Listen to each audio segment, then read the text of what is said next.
تو زنده بودن من 1% احتمالش نبوده، زنده بودنم رو هر لحظه میکشه به چالش.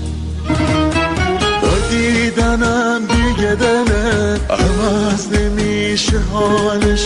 نبودم برات مهم نیست، نه یه روز و نه یه سالش. زندگی من بود ولی برخلاف حد زیادم رفت و چیزی باقی نذاشتش از علائم حیاتم.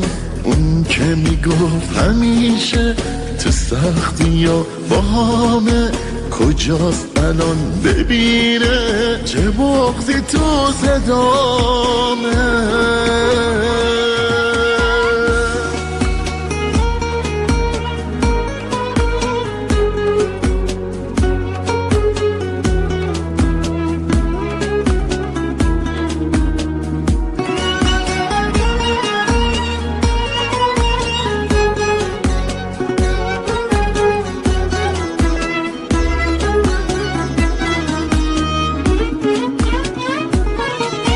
داره میگذره با فکرش همه شبانه روزم.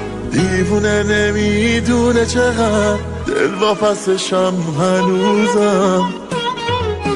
هنوز دلم باهاشه، هنوزم میخوام که باشه. نمیگه پشیمونه ولی میدونم که از خداشه. زندگی من بود ولی برخلاف حد زیادم رفت و چیزی باقی نذاشتش از علائم حیاتم. اون که میگفت همیشه تو سختی یا با همه کجاست الان ببینه چه بغضی تو صدامه.